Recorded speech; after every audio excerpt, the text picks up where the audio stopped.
বাংলা জয়ের জন্য চেষ্টার কোনো কসুর রাখছে না বিজেপি। সিবিআই, ইডি এরা তৎপর হয়ে উঠেছে আরো একবার। এসআইআর যেমন ভাবে বিজেপি চেয়েছিল, যে মুহূর্তে চেয়েছিল আজ্ঞাবহ দাসের মতন, ঠিক সেই কায়দাতে বাংলায় এসআইআর শুরু করে দিয়েছে নির্বাচন কমিশন। প্রকাশ্যে ঘোষণা করেছে সোশ্যাল মিডিয়া ইনফ্লুয়েন্সার ইউটিউবারদেরকে তারা চড়া দামে কিনতে চাইছে। নেতারা আবার যথারীতি হিন্দু মুসলমানের বিভাজন শুরু করে দিয়েছেন। টেলিভিশন চ্যানেলের অ্যাঙ্কারেরা বিজেপি বক্তাদের বেশি সুযোগ দিচ্ছে, তৃণমূল বক্তাদের কথার মাঝে টিকা টিপ্পণী করে তাদের বক্তব্যকে আটকানোর প্রাণপণ চেষ্টা চালাচ্ছেন। পেট্রোল পাম্প সহ কেন্দ্রীয় সরকারি সমস্ত প্রতিষ্ঠানে নরেন্দ্র মোদীর নতুন ছবি লাগানো, ব্যানার লাগানো শুরু হয়ে গিয়েছে। আর এখন লেটেস্ট আপডেট যা আসছে তাতে শোনা যাচ্ছে দেশের বিভিন্ন প্রান্ত থেকে মোটিভেশনাল স্পিকার ধরে এনে কর্মীদের সামনে বসিয়ে দেওয়া হবে। হ্যাঁ, মোটিভেশনাল স্পিকার এনে বসিয়ে দেওয়া হবে যাতে ভোটের আগে সেই বক্তৃতা শুনে কর্মীরা চাঙ্গা হয়ে ওঠে। আজকের এক্সপেক্টারে আমরা এই মোটিভেশনাল স্পিকার নিয়ে কয়েকটা কথা বলতে চাই আপনাদের।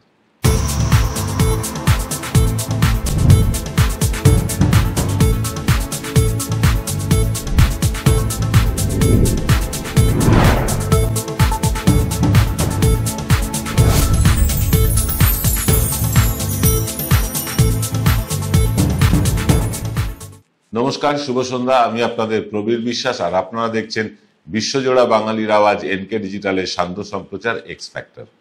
মোটিভেশনাল স্পিকার আনতে চাইছে বিজেপি পশ্চিমবঙ্গে কর্মীদের চাঙ্গা করার জন্য। এই মোটিভেশনাল স্পিকার কি? আপনারা যা নিয়মিত নেট ঘাটেন তারা জানেন যে কিছু লোক পডকাস্টের মাধ্যমে বা ভিডিওর মাধ্যমে, ইনস্টাগ্রাম, ইউটিউব, ফেসবুকের মাধ্যমে তারা বিভিন্ন রকম বক্তৃতা করেন, মানুষকে মোটিভেট করার চেষ্টা করেন, তাদের জীবনকে পজিটিভ করার চেষ্টা করেন, তাদেরকে উৎসাহিত করেন। এটা আপনারা জানেন। এরাই হচ্ছে মোটিভেশনাল স্পিকার, এবং এরা কোটি কোটি টাকার মালিক হন। এইসব কোটি কোটি টাকার মালিকদের বা মোটিভেশনাল স্পিকারদের ভাড়া করে আনতে চাইছে বিজেপি পশ্চিমবঙ্গের কর্মীদের উজ্জীবিত করার জন্য। তার মানে বোঝাই যাচ্ছে যে পশ্চিমবঙ্গের বিজেপি কর্মীরা তারা মোটেও ভোটের জন্য উজ্জীবিত নয়, উৎসাহিত নয়, তারা কিন্তু প্রস্তুত নয়। এটা বিজেপি বুঝতে পারছে। তাই এই ভোকাল টনিক দিয়ে, মোটিভেশনাল স্পিকারদের দিয়ে তাদের একটু চাঙ্গা করার চেষ্টা হচ্ছে। বিহারে বিপুল জয়ের পর, অঙ্গ কলিঙ্গর পর বঙ্গ জয়ের দিবাস্বপ্ন ফেরি করতে শুরু করেছিলেন স্বয়ং নরেন্দ্র মোদী সহ আমাদের শুভেন্দু অধিকারীও। স্বয়ং প্রধানমন্ত্রী গঙ্গা বিহার থেকে পশ্চিমবঙ্গে ঢোকে এমন একটা অসাধারণ উদাহরণও দিয়েছিলেন। আর এখানে শুভেন্দু অধিকারী থেকে পাড়ার ফুটো মাস্তানও সেই আনন্দে উদ্বাহু হয়ে নৃত্য করতে শুরু করে দিয়েছিলেন। বিহার জয়ে উল্লসিত বিজেপি পার্টি অফিসে কিন্তু গেরুয়া আবির, মিষ্টি বিতরণ, পটকা ফাটানো সবই করেছিল তারা বিহার জয়ে। শুভেন্দু 1 কোটি রোহিঙ্গার বাংলাদেশি মুসলমানের নাম বাদ যাবে এসআইআর করলে, এই মন্তব্যে খানিকটা গা ঝাড়া দিয়ে উঠেছিল টিভিতে বসা মুখপাত্ররা। অনেক দিন পর বিজেপিকে বেশ কিছুটা চাঙ্গা লাগছিল টিভিতে। কিন্তু এসআইআর এর যা অবস্থা তাতে 1 কোটি ছেড়েই দিন, 40 লাখ লোকের নাম বাদ যাবে কিনা তাই নিয়েই সন্দেহ দানা বাঁধতে শুরু করেছে বিভিন্ন রাজনৈতিক মহলে। আর যাদের নাম বাদ যেতে বসেছে তারা হচ্ছেন মৃত, শিফটেড ভোটার, ডুপ্লিকেট এন্ট্রি ছাড়াও বেশিরভাগই বাংলাদেশ থেকে আসা হিন্দু, মতুয়া এবং রাজবংশী সম্প্রদায়ের মানুষজন, যারা বিগত নির্বাচনগুলোতে উজাড় করে ভোট দিয়েছিল বিজেপিকে, যার ফলে বিজেপি অতিরিক্ত 22টি আসন, বিধানসভা আসনে জিতেও যায় এই মতুয়া রাজবংশী অধ্যুষিত অঞ্চল থেকে। এখন এসআইআর শুরু হতেই বিজেপির কাছে তা ব্যাকফায়ার করতে শুরু করেছে। শুধু যে বিজেপির কর্মীরা তাতে হতাশ হয়ে পড়েছেন তা নয়, নেতাদের বডি ল্যাঙ্গুয়েজেও কিন্তু ভোটে হেরে যাবার আগে পরাজিত সৈনিকের কালো ছায়া তাদের মুখে, চোখে সর্বত্র দেখা যাচ্ছে। তাই মোটিভেশনাল স্পিকার এনে কর্মী নেতাদের ভোকাল টনিকের ব্যবস্থা করা হয়েছে কেন্দ্রীয় বিজেপির তরফে। বিজেপির পেটোয়া ইউটিউবাররা চরম বিপদে মমতা, জ্যোতিষীদের ভবিষ্যৎবাণীতে মমতা হারছে, ভাইপোর জেল যাত্রার খবরে ভেঙে পড়েছে তৃণমূল, এইসব মোটিভেশনাল ভিডিও বানাচ্ছেন তারা, সাধ্যমতো চেষ্টা করছেন তারা কর্মীদের উজ্জীবিত করতে। এক উকিল আছেন তেওয়ারি বাবু, তিনি তো এআই ছবির জন্য তৃণমূল কর্মীর বিরুদ্ধে 5 কোটি টাকার মানহানির মামলা করেও থেমে থাকেননি। তিনি বাড়িতে গুন্ডা পাঠিয়ে বিচারের আগেই সেই টাকার তোলাবাজি পর্যন্ত করতে লোক পাঠিয়ে দিয়েছেন। ভেবে দেখুন একবার। হুঙ্কার ছাড়ছেন সমস্ত যারা এরকম কাজ করছেন, এআই ভিডিও ছাড়ছেন, তাদেরকে জেলে ভরবেন। সুচ আর চালনির কথা মনে পড়ে গেলে আমার কিছু করার নেই। আপনাদের হয়তো চালনির কথাই মনে পড়ছে এই তেওয়ারি নামে সুচকে দেখে। যাকে টিকিট বড় বালাই, টিকিট কিন্তু বড় বালাই, আরো বড় বালাই কিন্তু বিজেপির যে প্রার্থী পিছু কোটি কোটি টাকা বাজেট করে সেই টাকাটাও কিন্তু বড় বালাই। কিন্তু মোটিভেশনাল স্পিকার এনে কর্মীদের চাঙ্গা করবার বিষয়টি কিন্তু বেশ অভিনব লেগেছে আমার কাছে। বাংলার নির্বাচনে এরকমটা আমরা দেখিনি। সাধারণত নেতারাই এসব বক্তব্য রাখেন, এবার প্রফেশনাল মোটিভেশনাল স্পিকার এনে কর্মীদের চাঙ্গা করতে হচ্ছে। অর্থাৎ কর্মীরা কিন্তু চাঙ্গা নেই, এটা বোঝা যাচ্ছে। সব চাঙ্গাসি নেই কিন্তু পশ্চিমবাংলায়। এই মোটিভেশনাল স্পিকারদের মধ্যে বাংলা থেকে কতজন থাকবে তা আমরা এখনো জানতে পারিনি। বাংলায় যারা ইউটিউব ইনস্টাগ্রামে মোটিভেশনাল স্পিচ দেন, আমি এগুলো দেখে থাকি, বেশিরভাগই কিন্তু হিন্দি এবং ইংরেজি থেকে টুকলি করা, তাদের নিজস্ব বক্তব্য কিছু থাকে না। সংখ্যাটাও আছে হাতে গোনা। বড় বড় মোটিভেশনাল স্পিকাররা মূলত হিন্দিতে এবং ইংরেজিতে মোটিভেশন বিক্রি করেন। তারা হিন্দি এবং ইংরেজিতেই কথা বলেন। তারা বাংলার বিভিন্ন অঞ্চলে গিয়ে হিন্দিতে মোটিভেট করবেন, ইংরেজিতে মোটিভেট করবেন বিজেপি কর্মীদের। সেটা কতটা কার্যকরী হবে তা নিয়ে তো সন্দেহ থেকেই যাচ্ছে। কারণ শহরাঞ্চলের বাইরে হিন্দি বুঝতে পারা, ইংরেজি বুঝতে পারা বাঙালি বিজেপি কর্মীর সংখ্যা ভীষণভাবে কম। তাছাড়া এই চাকচিক্যের আড়ালে সবচেয়ে বড় ক্ষতটা বিজেপি যেটা লুকিয়ে রাখতে চাইছে সেটাই কিন্তু আজকে খুঁচিয়ে বের করে আনবো, তবে ছোট্ট একটা বিরতির পর। Found Kolkata's first ever sweet shop serving so unique items like Dab Malai Curry, Motichur Truffle, Gajor Borfi, Dab Kalakand, and I had to try them. শুধু তাই নয়, শক্তিগড়ের ল্যাংচা, বর্ধমানের সীতাভোগ, মালদার পোস্তকদম, বহরমপুরের ছানা বড়া, এগুলো সবকিছু খেতে হলে আর এত দূরে যেতে হবে না। সুন্দরিনী ন্যাচারালসে পেয়ে যাবে পশ্চিমবঙ্গের বিখ্যাত 10টা জেলার মিষ্টি all under the same roof. এদের বেস্ট সেলার্স কচি ডাবের শাঁস দিয়ে বানানো ডাব মালাইকারি আর কলা পাতায় মোড়া গুড়ের সন্দেশ পাতুরি আর মাস্ট ট্রাই। এবার সাধ্যের মধ্যেই হবে মধ্যবিত্তের স্বাদ পূরণ। নতুন বাড়ি, নতুন স্বপ্ন, সুখের নতুন অধ্যায় শুরু হোক এই উৎসবে। Ashoka group, রিডিফাইনিং realty. ফোন করুন 9163502850। জয়গুরু রত্নভান্ডার জ্যোতিষ চেম্বার, এখানে গোল্ড মেডেলিস্ট জ্যোতিষী বসেন। হাই কোয়ালিটির আসল গ্রহরত্ন সবচেয়ে কম দামে এখানে পাওয়া যায়। স্থান বেলঘড়িয়া, রানীপার্ক, বটতলা, 2 নম্বর রেলগেটের নিকটে। 9681345722 এবং 9007778922। ফিরলাম বিরতির পর। জীবজগতের সবচেয়ে বড় দায় কি জানেন?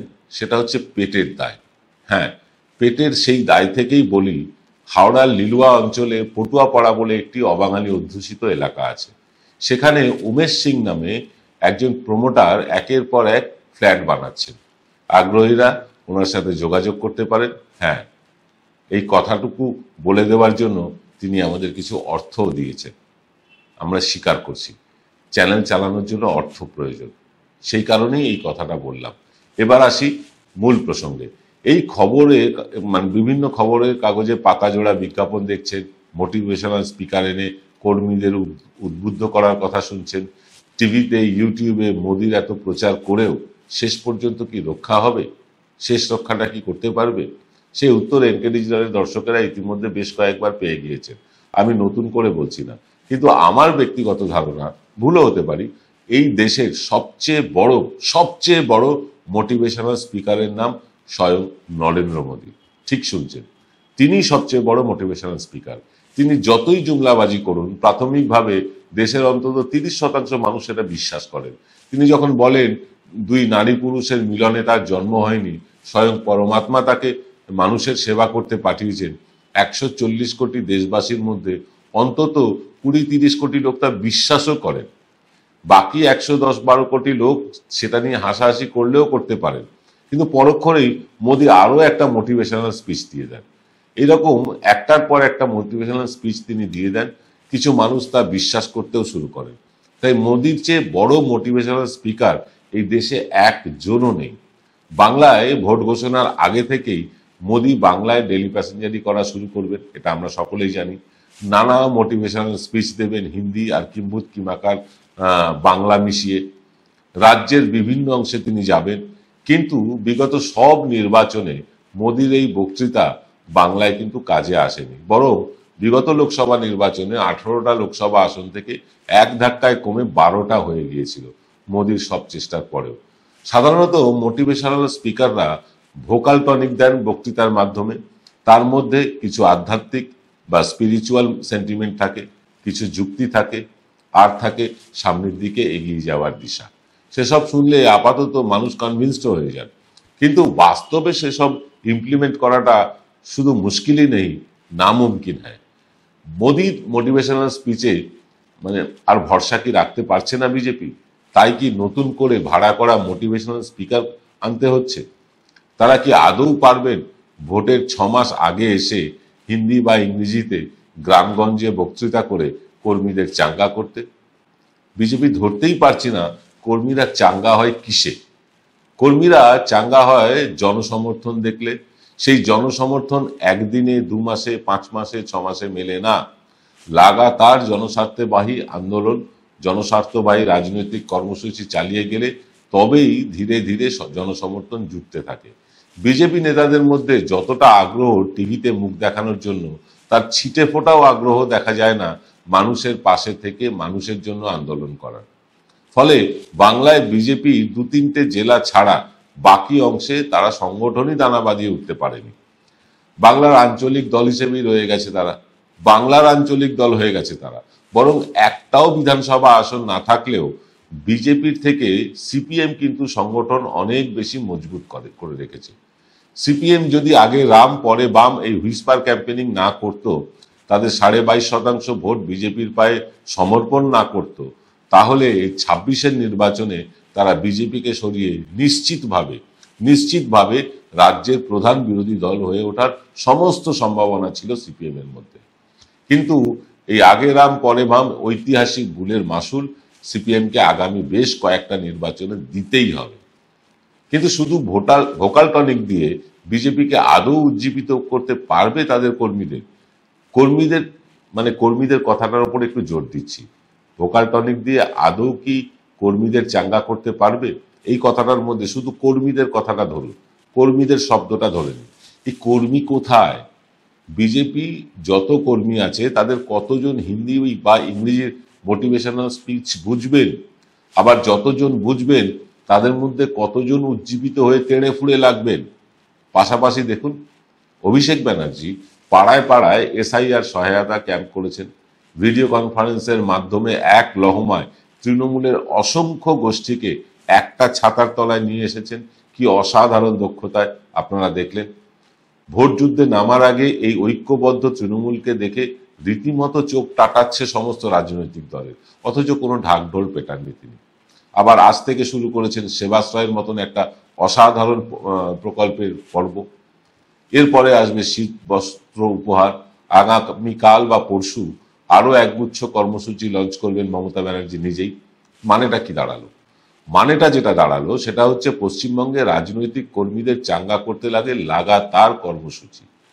একটা শেষ হওয়ার আগেই আর একটা শুরু করে দিতে হয়। ইস্যু ভিত্তিক টিভিতে মুখ দেখানো, টিভিতে বক্তব্য রাখা, মোটিভেশনাল স্পিচ, ইউটিউব চ্যানেলে মোটা মোটা খাম পাঠিয়ে আর নির্বাচন কমিশন আদালতের একাংশকে বগলদাবা করে বাংলার ভোট যেটা আগেও যায়নি, এখনো যাবে না, ভবিষ্যতেও যাবে না। এই সারসত্যটা দিল্লি থেকে আসা পরিযায়ী নেতাদের পক্ষে বোঝা অসম্ভব। এই ব্যাপারে বিজেপির সাংসদ তথা প্রাক্তন বিচারপতি অভিজিৎ গাঙ্গুলির সাথে সম্পূর্ণ একমত আমি। বাংলার বিজেপিকে বাংলার মতো করে কাজ করতে দিতে হবে।